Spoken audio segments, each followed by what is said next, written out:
Hello, everyone, and welcome to another episode of Unnamed and Untamed. We are back, and today's episode, I think we're going to do kind of an intro on PCOS, a topic that I feel like there's a lot of just confusion around, like terminology and, criteria and whatnot, and what even is this? And before we even get into it, though, you want to go around and do our peach and pit because it's been a while since we've podcasted. Yeah, let's do it. You want me to kick it off? Yeah, you kick it off. Okay. Yeah, yours is the most interesting, I would say. I'm gonna be the dullard. That's for sure. Yeah. So I have a colonoscopy, guys. Woo! And is that a peach or a pit? No. I'm always a peach girl, and I'll tell you why. It's basically a clear fluid fast. And because my appointment got moved back from 9 a.m. to 4 or 3:30, now I'm fasting all of today and tomorrow, not fasting fully, but food fasting. So I've just been trying to get bone broth and coconut oil or coconut water down as like a carb source. I have been adding a little bit of coconut oil. Coconut oil. Yeah. How's that digestive system? Yeah, that's digestive. And then in out. about an hour now, I'm going to start like the colonoscopy prep kit.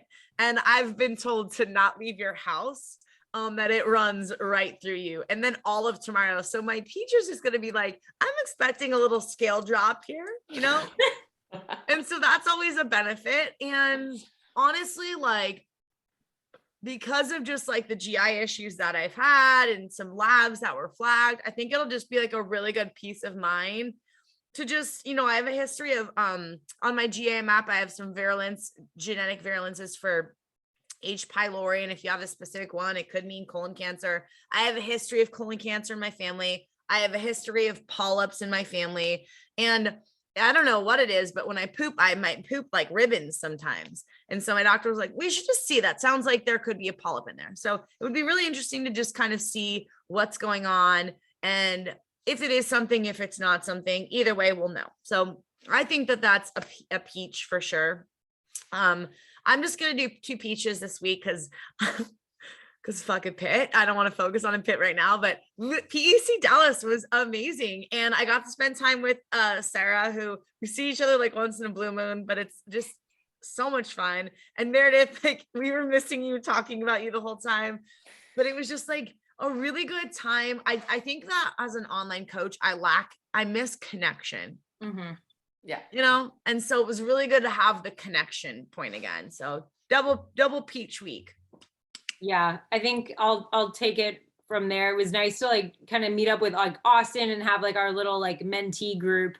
And that's where we were missing you, Meredith. But it was just kind of cool to be like, I don't know, real life friends with everyone for a little bit. And then just to like personally just knowing like, all these people I do respect in the industry, like I'm already on the same page as them. Like they're not telling me anything brand spanking new, maybe a different way of saying it or slightly different approaches, but it was just kind of cool to be with people that align and then also know that, okay, like, I'm not, too off, far from, home base here of where I want to be.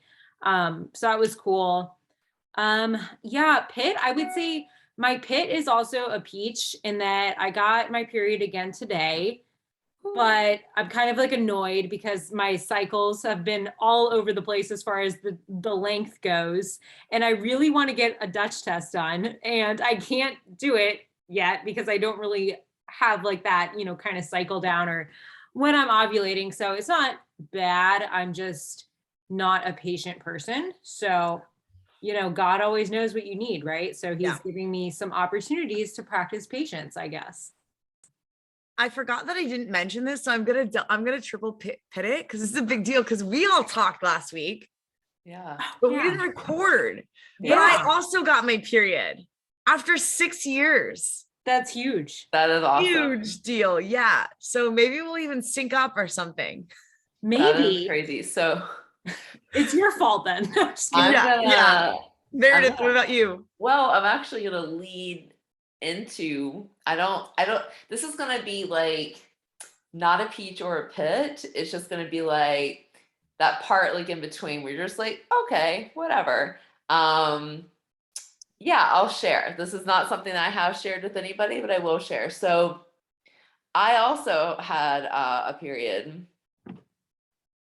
that Wow. might be, some people might be like, whoa, like what the fuck? How is that possible, Mara? And Yeah. I'd say, right, that shouldn't be possible. So I actually had, I had to make a phone call to my GYN. This happened actually on Christmas morning.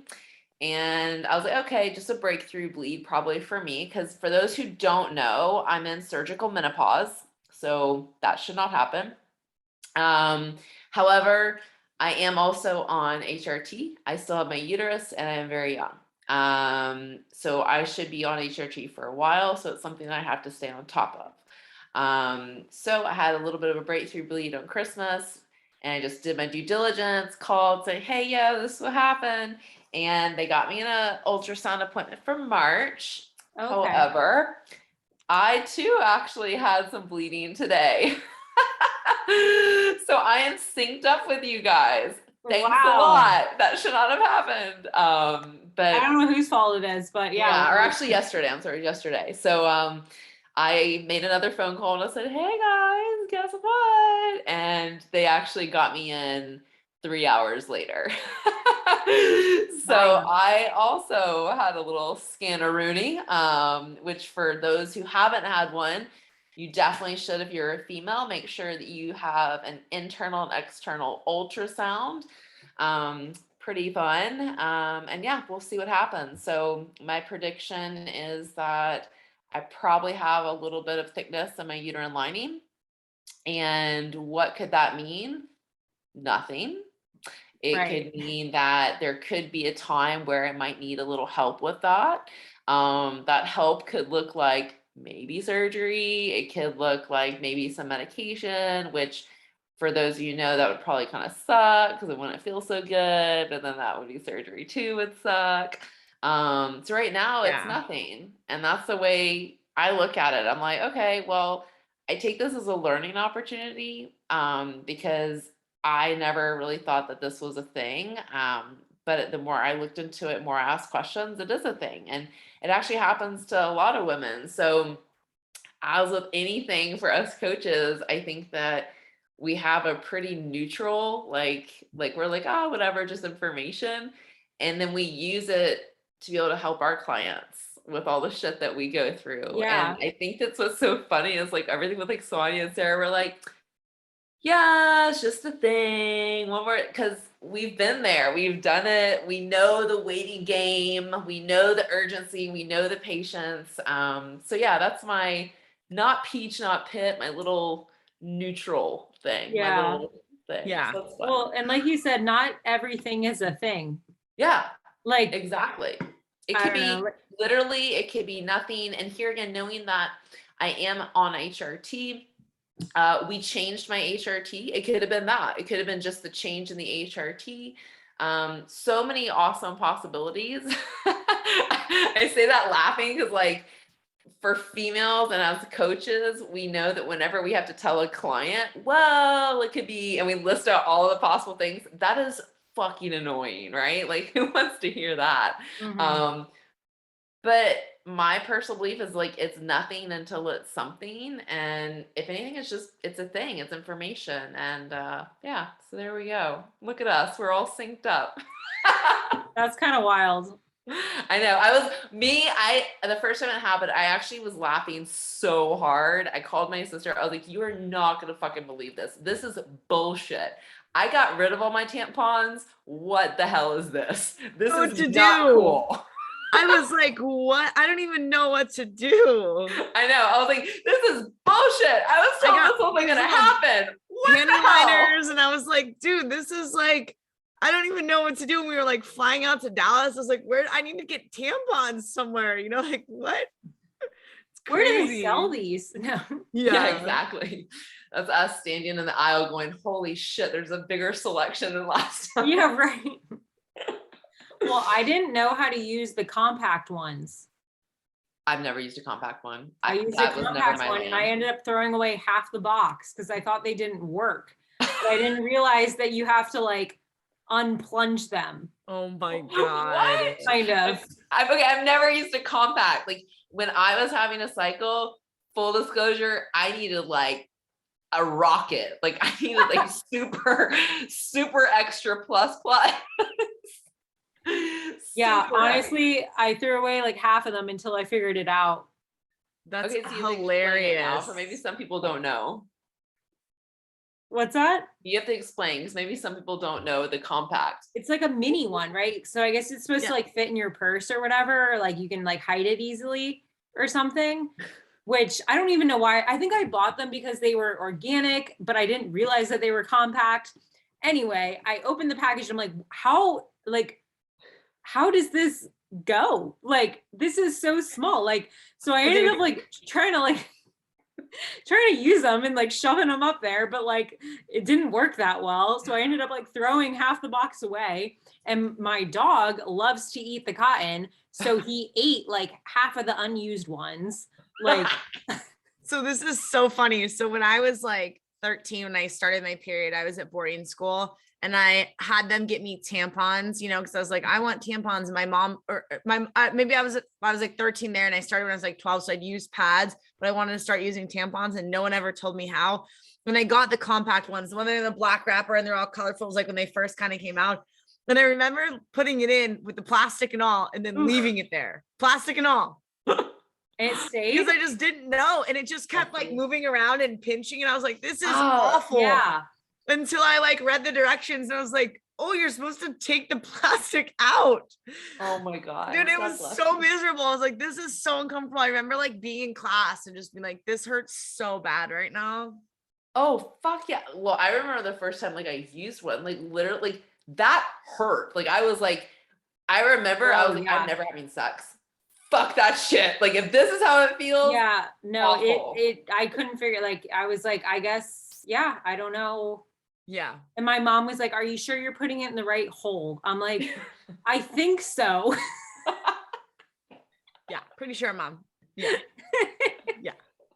So that's a nice little segue to PCOS. Yeah. So this is our periods. And if you don't have a period, right, PCOS could be one of the reasons. Yeah. And I don't even know how we kind of like want to kick it off. That was great. I think that's a really we could good start thing. with the criteria, like the Rotterdam criteria. I mean, yeah. I mean, it for sure. I think the important thing to know is it's like polycystic ovary syndrome is what PCOS is, right? And a lot of times we'll go over it. Either one of you guys can like take it over from there. But I always like to say like the easiest way to explain it, like we'll go through the simplest way. So you kind of have like a foundation first, and then we'll break down the different information. Is that like it's cystic ovaries that are causing some dysfunction in the endocrine system, right? Whether that's androgen dominance or something else. And some people don't even have ovaries on their cysts, right? There's different versions of what you can have and where those different mechanisms are driven from. It can be adrenals, it can be inflammation, it can be genetics, it can be so many different things, androgens. And I think that it's the most blanketed, I feel like it's the most blanketed situation when a woman has amenorrhea, so lack of menses, or they have honestly anything. Yeah. They're like, you have PCOS. You have PCOS. And it's like, okay, well, what were the labs? They didn't tell me. They just thought it was probably PCOS because I couldn't lose weight. And you're like, okay, we'll have to dig into that a little bit more. So I don't know if you guys want to take over the different types of PCOS, like what the criteria is, like you said, Sarah. Yeah. So I guess the criteria is it's either cysts on your ovaries, like you don't have to have that. So it's, you have to have 2 of the 3 criteria. Right. The other criteria is high androgens, which you would know based off blood work. And then, also seeing like acne, like hair growth, things like that. And then the last one would be irregular cycles or I can never say that freaking word. Anovulation. Like I personally struggle with this. You know what I'm trying to say? Yeah, anovulation, non-ovulating cycles. Yes. And I don't know how many do you know how many per year it is, Meredith? Yeah. It's like, so if your cycles are if your cycles are longer than 35 days, or it works out like mathematically like 10 cycles per 10 year, cycles a year, but yeah. I'm gonna say like another little caveat here, and this is where I think it gets really confusing, is just because you're having a bleed or what most people say is a cycle, is it like you bled, that doesn't mean you actually ovulated. And so the criteria, they say delayed ovulation, but for me, we have to establish that. So just having a bleed every month, that doesn't mean that you're ovulating. So make sure you distinguish that. Yeah, go back and listen to our episode. It was one of our first episodes, like Periods 101. We talked about like tracking ovulation, like how you know if you're ovulating or not. Because it's not just, I mean, we talked about in that episode, like the ovulation is that main event of your cycle. It's not just about the bleed. Yeah, exactly. So yeah, go ahead. Different types of PCOS that we can get into. I think this is so something that I've read on the types is this also is changing and evolving.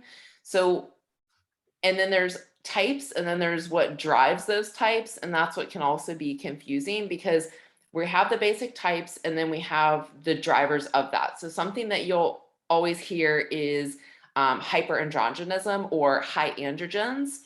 And so I'm going to say like how I remember the 4 types, because I have it kind of like in an order that my brain works, but then also understand that once we kind of establish what type yours is, honestly, I'm going to say that's a little bit important, but then I think the biggest importance is finding what the driver of that is. And so, for example, your homeostasis high androgens. And so it's important to kind of establish what's driving that. Is that going to be adrenal driven? Is it going to be ovarian driven? You're also going to hear me say having polycystic ovaries. And that's something that I think we should also define, because just having cysts on your ovaries is not the same as having a polycystic ovary. For myself, I had cysts on my ovaries. I had what is identified as like a complex. It was called a dermoid or a tumor. And so with a simple or a complex, those aren't PCOS cysts. A simple one is something that, like, for example, when your follicles are forming, if you're not on YouTube, you're not going to be able to see me. So your follicles are forming and we're going to ovulation, they should have like one winner that we talked about on that previous episode. And with PCOS, we don't have a winner. They all get to this spot and they just all hang out, if you will. They don't continue to have this winner that makes it to ovulation and keeps going. But what can also happen is you can form a cyst, like a simple one, that you can pass or not pass, that gets rid of itself. Undeveloped follicle. Yeah, an undeveloped follicle, but it resolves on its own. And that's like a simple cyst. So you might have even heard your GYN or someone say, oh, you probably had a cyst rupture or something, which, let's be real, if you've had a cyst rupture, I've had many of them, they fucking suck. And some of them can be very painful. But a simple one is supposed to resolve on its own. That's not a PCOS type of cyst. Right. A complex one, which I mentioned, is like a dermoid. Like, so not to be gross, but those can grow like tissue inside and have blood and hair and teeth. That's not a PCOS cyst either. Yeah. So a PCOS cyst, there used to be, I think, where they said like 10 or 12, but now I think it's 10 or 12 or 12 or more or something like that. 12 or more. Yeah. Yeah. But now like it's like, I think it's almost like 23 because of like imaging and stuff has improved. Yeah. So I think it's like in the 20s now.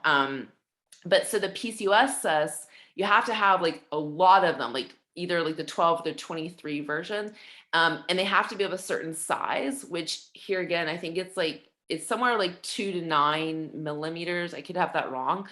So there is a specific type of cyst. And so when I go into the types, just understand that just having cysts on your ovaries or a cyst does not mean you have PCOS. Yeah. And that is what's super, super important. Okay, so how I remember them is I have them in 4 types. And we're going to go by ovulation first. And then I talk about androgens. And then I'm going to talk about cysts. So Number one is delayed ovulation or that anovulation, and they have high androgens. And then we're gonna have PCOS cysts on our ovaries. Number two, same thing, delayed ovulation, same androgens being high, but we have normal ovaries. Number three, we're gonna have regular ovulation, still high androgens, we're gonna have PCOS ovaries. And then number four, which depends on what book you read, depends on what doctor you follow, what blog you read, what naturopath, that's when we're gonna have the delayed ovulation. Androgens can be looking normal, but they may be on the, like, say, higher end of what a person who doesn't have PCOS is. And we do have polycystic ovaries. And then with these four, you can actually change depending on your age and how you just grow and evolve in life. That can change what type of PCOS you have. That's why I said, like, the types aren't necessarily really as important. So it's not like you walk into your doctor and be like, hey, I got type 2. Right. No, it doesn't matter. What matters is, I think, more so looking at what symptoms you have, like the delayed ovulation, the high androgens, if you do have polycystic ovaries, and then getting to the root of those, like what's causing the high androgens. Is that an ovarian? Is that driven by adrenals? And then with all of them, we're going to have some kind of things that are together. So inflammation is always going to be in the forefront, right? Yeah. Insulin Thyroid. resistance is also going to be an issue. You might even hear like, weight gain, with Thyroiditis, adrenals, with, stress. totally adrenals, stress driven. All those are going to be individual to you. So I think I know my clients, because a lot of them come in, they're like, what type I have? And I'm like, well, it's not really as important as finding out, obviously, yes, how you're diagnosed, which an ultrasound has to be done to diagnose with the polycystic ovaries, and understanding, again, remember what I was saying, the difference between PCOS cysts and then not saying normal cysts, because let's be real, but other types of cysts, but then looking at lab work to see what is driving those things. Yes. I think another thing too that can be super helpful is almost identifying a triggering event. Can be one thing as a coach and as a client. And if you're somebody who's listening, is like, typically with PCOS, there's an onset period of when it was beginning, just depending on kind of what type you have or where your symptoms have come from. And I know what the studies have shown too, is that people with PCOS, even prior to developing symptoms, typically have a higher cortisol level, implying that stress plays a major role into the onset of PCOS. And what we know through the data and through working with clients on a day-to-day basis is that it is definitely something that when we can get stress under control, despite what type it is, it's a major factor in helping them be less symptomatic. And because that also plays a huge role in adrenals, androgen output, insulin sensitivity, and inflammation inside of the body. Yeah. Would y'all agree? Like, this is kind of my take on, like, so, because there's a genetic component, and what I've seen is that it's kind of when they say, like, was it genetics loads the gun, environment pulls the trigger. Epigenetics being a major factor. I feel like too is with PCOS, I think it's a fair statement. I do not have a PubMed study to throw behind this, but I feel like it's a fair statement to say that for the majority of people that do have PCOS, that there is a genetic component that I for sure feel is true. It can be that perhaps that, mom had high androgens and, with the bloodstream, that could be that, or even further down the line. That being said, I do believe that there is a lot, I've been making posts on this lately, that is within our control. There's a lot outside of our control, where you could be doing all the right things and shit just keeps happening. I get it. But I also believe that we can control what we can control. And a lot of things with the PCOS, especially when it comes down to like, the insulin resistance and things like that, and inflammation, and even environment things like plastics. If you're to that level, like, let's be real, it's a stair step of hierarchy of what we can tackle. But like, even looking at your environment, like plastics, endocrine Even being aware of disruptors. like the idea that if you have some of these genetics predispositions, it might sound extreme to some about the xenoestrogens when we talk about microwaving plastics and exposure to different toxins in the environment. It feels extreme until you're the one who's sick. Yeah. And then you might wish you would have gone somewhere else with that. And so I guess that's kind of what I'll say with that is like, it's really easy to be like, oh my God, that's just like that. I've been eating out of plastics and people are drinking out of straws and all this. It's like, but have they really? Because as a nation, we've only been getting sicker. Yeah. You got to think about it like too, like thinking about like that stress bucket idea. Like we all have our own like kind of tolerance. Yes. And, for you, like that might be like what sets you over the edge, right? Yeah. It is something like that, for example, or that one diet, or, one too many diets could be, your trigger. I definitely agree with kind of that health timeline. Like, I really think it's really, really valuable to write down like your entire health history and have that with you to look at current and previous labs, to look at with your providers. I think that's really, impactful to help kind of paint that picture of like you said, like where was like the trigger, and then kind of helping to kind of point to, okay, like where do we maybe need to dial in on first as far as like healing goes. Yes. Yeah. It can be tough for some people, like when we were talking about like environment, because so beyond plastics, let's talk about social environment. So even like, we actually had an episode on like different cultures and foods. And so that can be really tough for a lot of different folks if you're in a household or amongst friends that perhaps maybe their lifestyle choices and dietary choices aren't what you need, especially if you are battling, insulin resistance, if you are having issues with inflammation or a skewed lipid panel, which all those can kind of, lipids being like cholesterol, triglyceride, things like that. All those can kind of go hand in hand. It can be really, really overwhelming. But I think also just remembering those aspects of things too is super important. One thing I did want to say too on the PCOS as far as diagnosing it is, so we have those criteria, but you also have to make sure, like Sarah actually alluded to this, is that, I think Sonia did too, is you have to rule out other things that could also be looking like PCOS. For example, like non-classic congenital adrenal hyperplasia can also, there's a lot of markers, even by looking at labs, that and PCOS can almost like hold hands with each other and do like a little bit of a wave dance.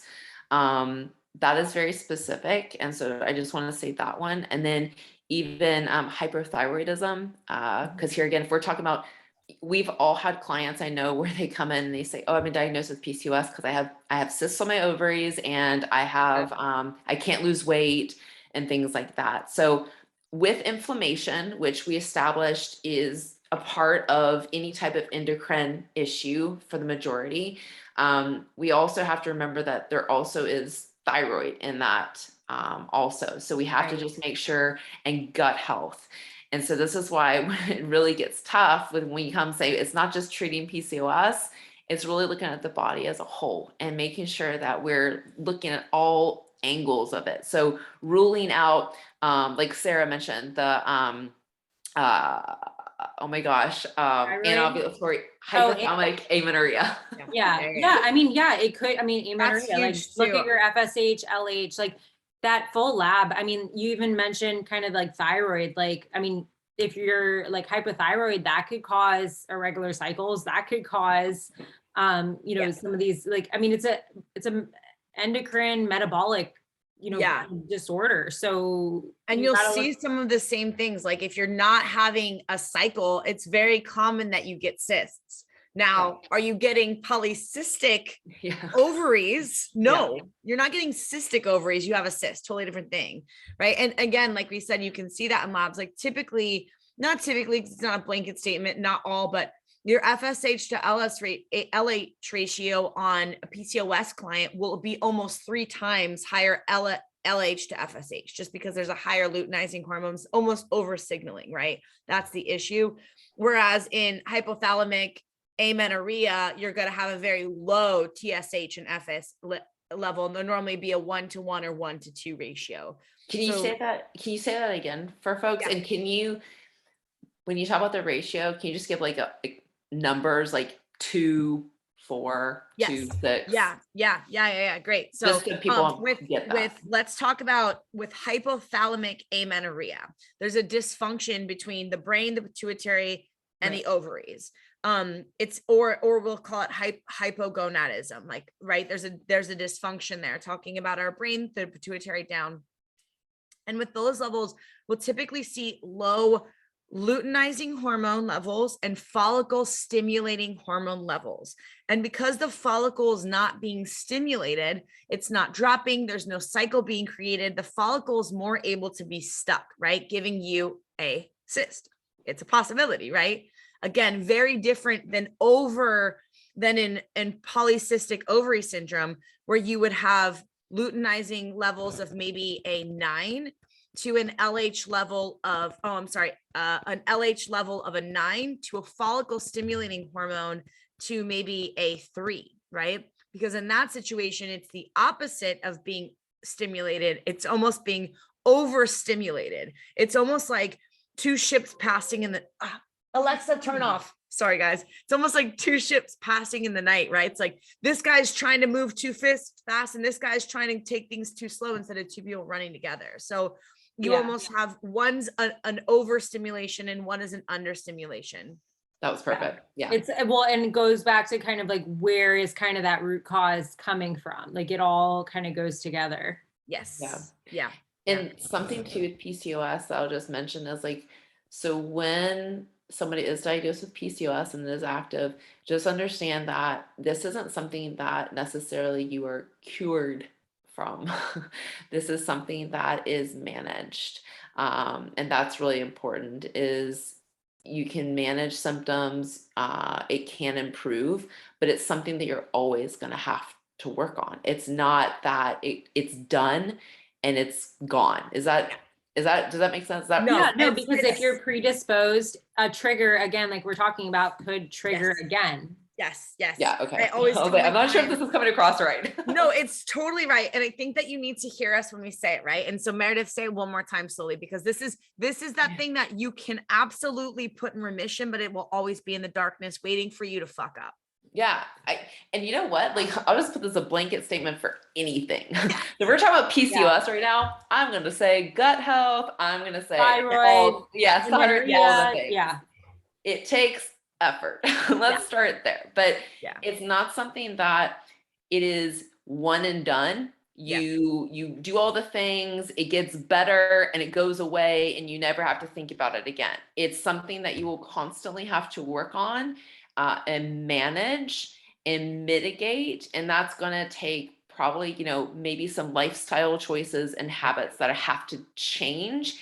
And you may still realize that, for a lot of clients that, like Sonia was saying, that, with triggers, you might find that there's certain times in life, depending on what is going on, that you might have, like, what I'll say, like a bit of more of a flare where things get out of control again, which it isn't that you've done necessarily anything wrong. Look at it as a wake up call to say, hey, listen, you know what? I was getting a little too relaxed.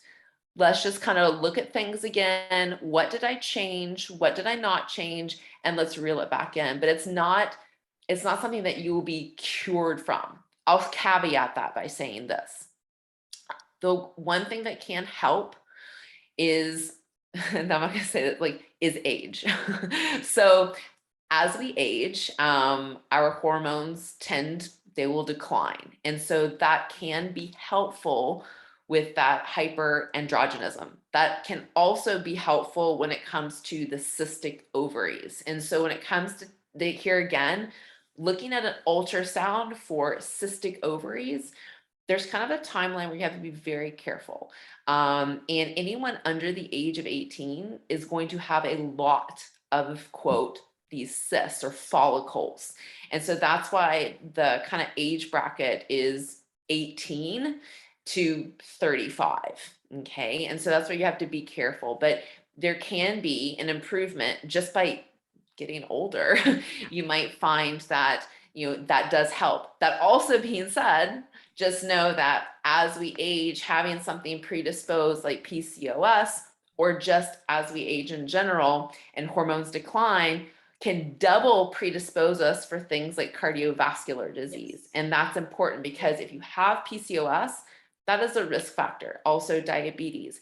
As we age and say certain hormones decline, you might find that the hyperandrogenism improves, but also with that, with declining estrogen, you still have that risk factor. So it might improve your symptoms, but you still have to keep a mind's eye on your health. Your health overall. And Yeah. I think to Meredith's point too, that I want to bring up, and then we can kind of go into like, I think inflammation, how that plays into the body and this whole process, because it really kicks it all off, is that it's one of the reasons, like we just discussed, you can absolutely put your PCOS in remission by addressing lifestyle changes. And as you get older, because your hormone levels go down, this can be beneficial to people with PCOS in a sense of lessening symptoms. Now, that's the exact same reason why they want to put you on birth control. Is because I'm so glad you touched on that. You know what? Can you actually talk about that and about being diagnosed with PCOS and being put on birth control as a cure? Yes. Cool. So we just talked about how lifestyle can be, and lifestyle environmental factors, epigenetics and environment, stress, disease, and a mono flare up. All of these things could be the thing that kind of like catalysts you in there. You're not necessarily born with this and then it just goes there. Something set it off, right? So meaning a lifestyle or some event triggered a response inside of your body that was almost like a clock, right? Like if one of those, like a pendulum swings and it hits another one and another one, it's an entrained system. And once that system goes off, it starts a process that becomes PCOS, right? Now, what happens is, because it's a really hard, a syndrome is always harder than a disease, right? Because it's a cluster, it's a blanket. And I almost feel like they call it a syndrome when they don't know what it is. Like irritable bowel syndrome, right? It's kind of like a blanket statement. Like we're not really sure what's really going on.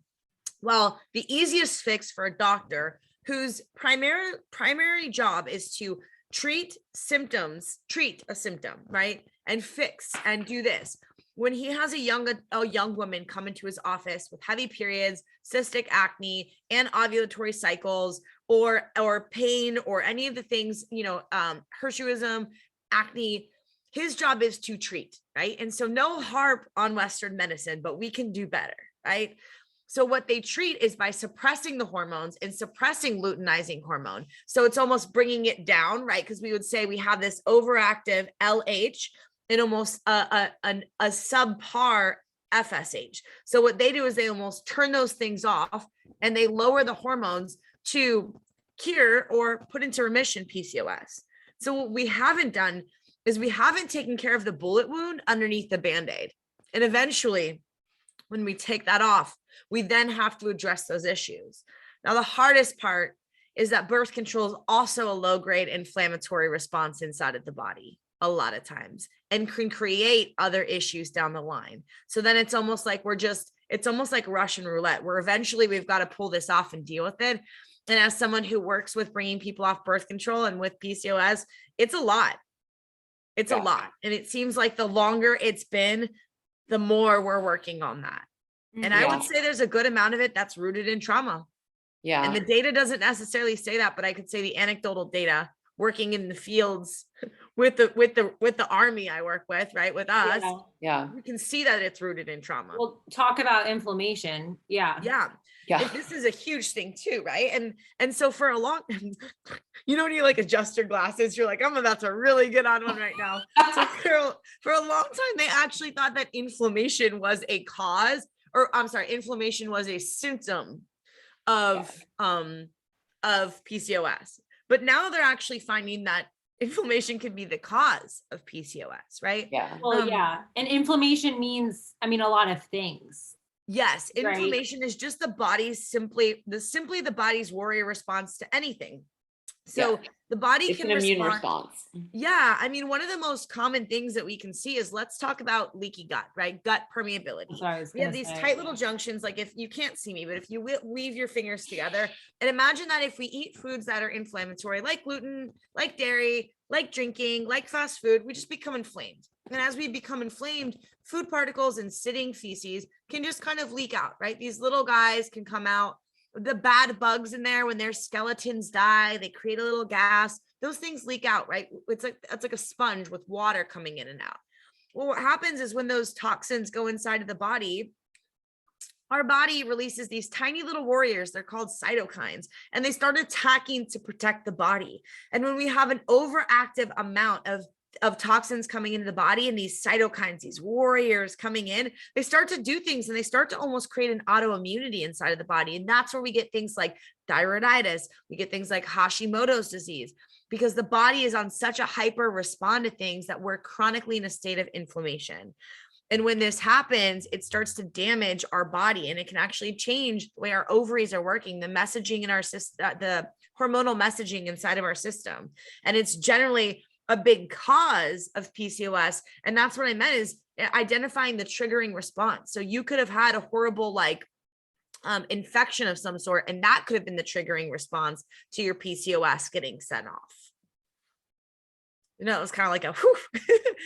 No, totally. And I mean, and that leads to more things. Yeah, toxicity inside of the body is just, we have so much exposure to environmental toxins and endocrine disruptors in general, just in this day and age, with the overuse of makeup, colognes, deodorants, exposures in plastics, the food that we drink, the fluoride in the water, that we're just at a higher level of being prone to inflammation with those exposures as it is. Yep, exactly. I Yeah. think that's why it's so important to, I mean, can we get to I'm not gonna say, I shouldn't say crazy levels. Can we get to extreme levels, like where we're removing all the plastics from our homes and things like that? Of course.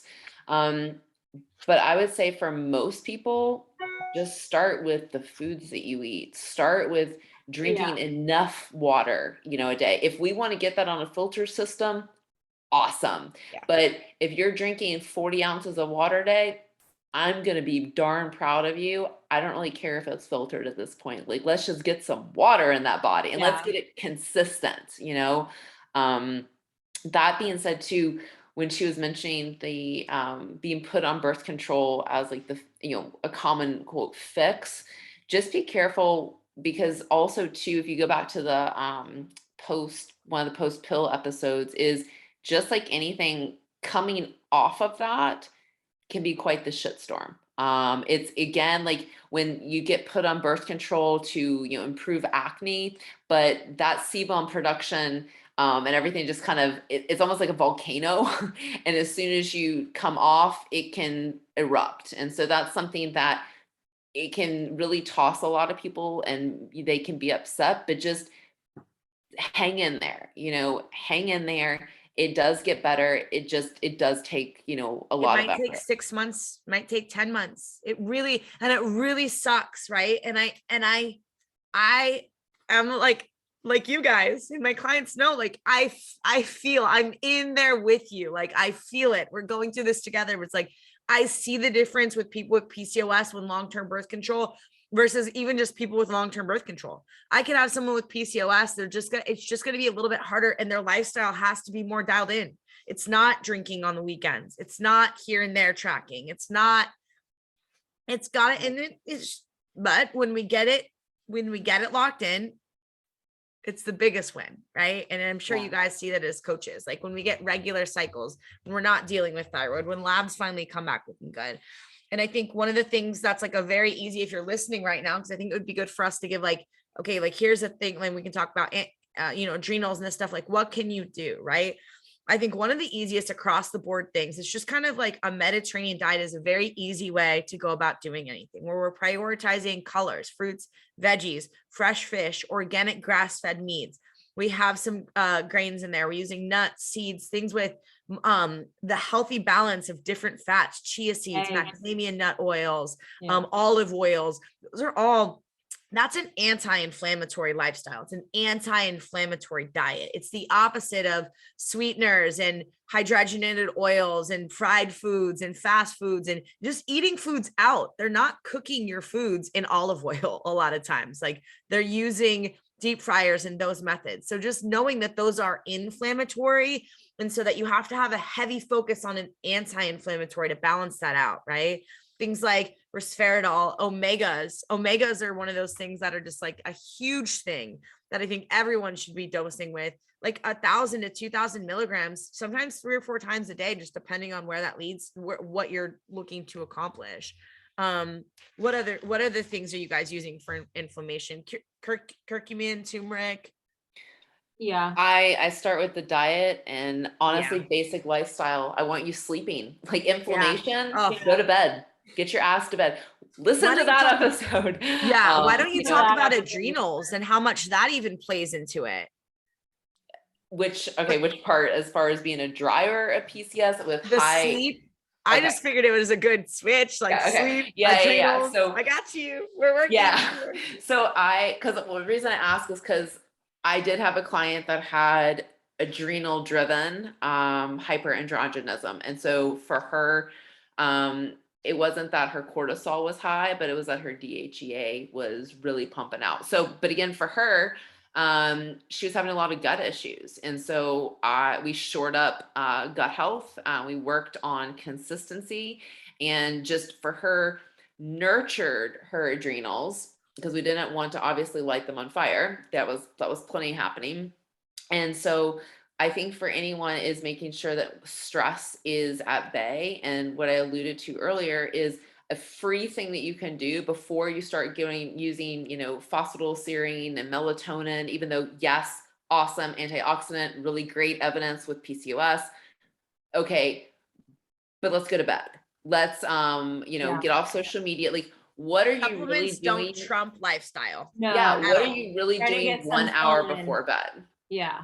Like, are you on the computer? Are you on social media? Like, do you need to be? Cause get off, that will be huge. I had a client recently, actually today, I was talking to her and I asked her, what was happening. And she was, her mind is running at night.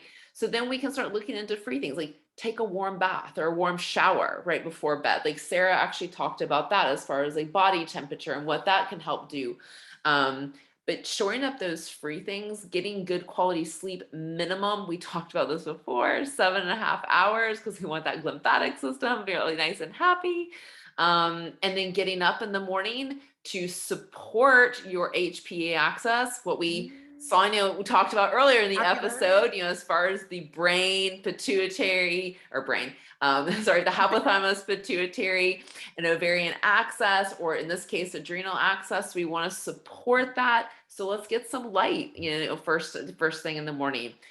Does it need to be natural light? It would be better if it is. If you're in a place where it's pitch black until 9 a.m., let's just get some lights on. Turn some lights on in your house. Get outside and get some oxygen. Yeah, I'm huge on, and there's data on this, but getting into nature, I know this sounds like woo-woo for some of you, but that's fine.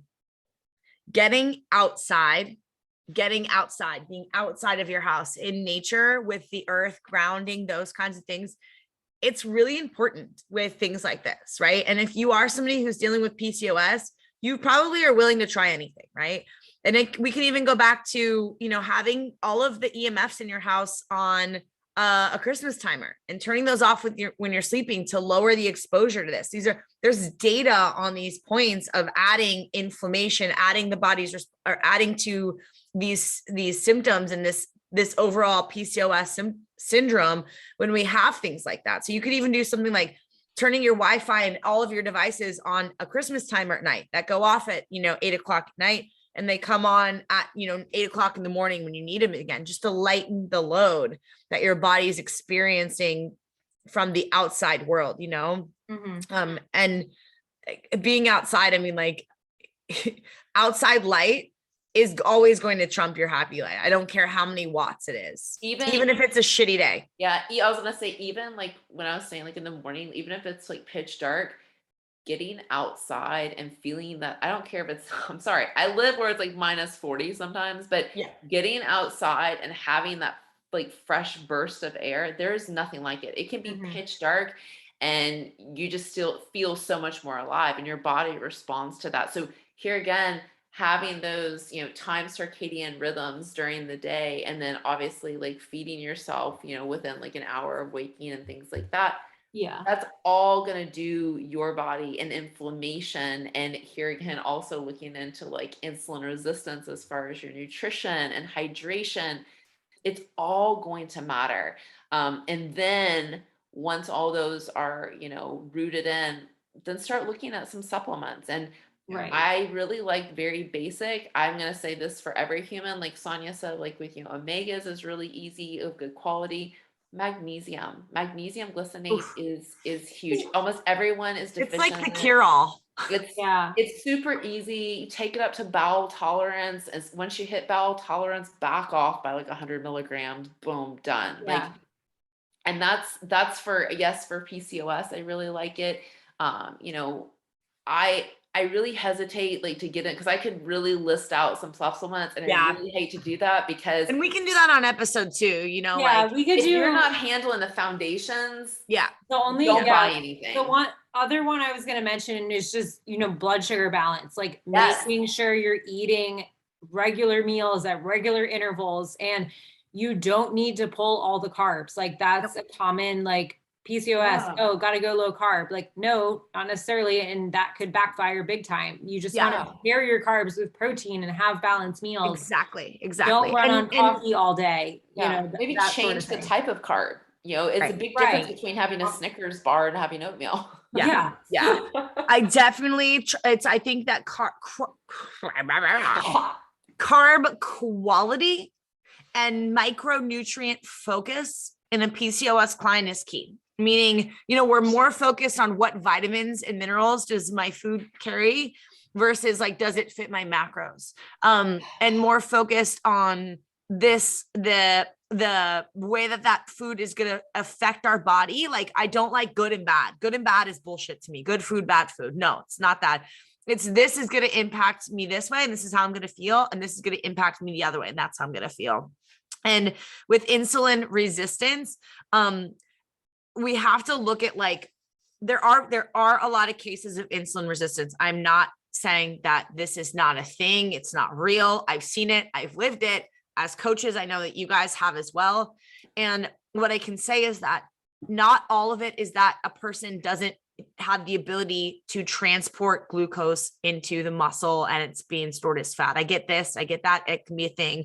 We can see very high insulin levels, but if you hear what we're saying, you really start to see a pattern when addressing lifestyle, in sleep, regular food timings, and quality of micronutrient in carbs.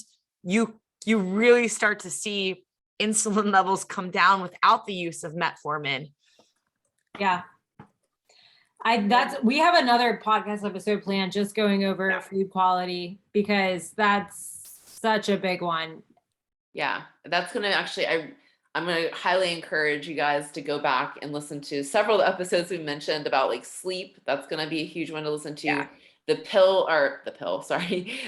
period 101 episode, I think will make a lot of sense. And then look out for us. We are going to be talking about if it fits your macros versus, what we kind of lean to, which is a little bit different. Yeah. And we will have another episode about this PCOS and a little bit more diving into what we can do to take care of this in clients. Cool. Awesome, guys. That was good. It was good. If you guys like this one, let us know and we'll see you next time. Share us and review us. Yes. Okay. Bye, guys. Bye.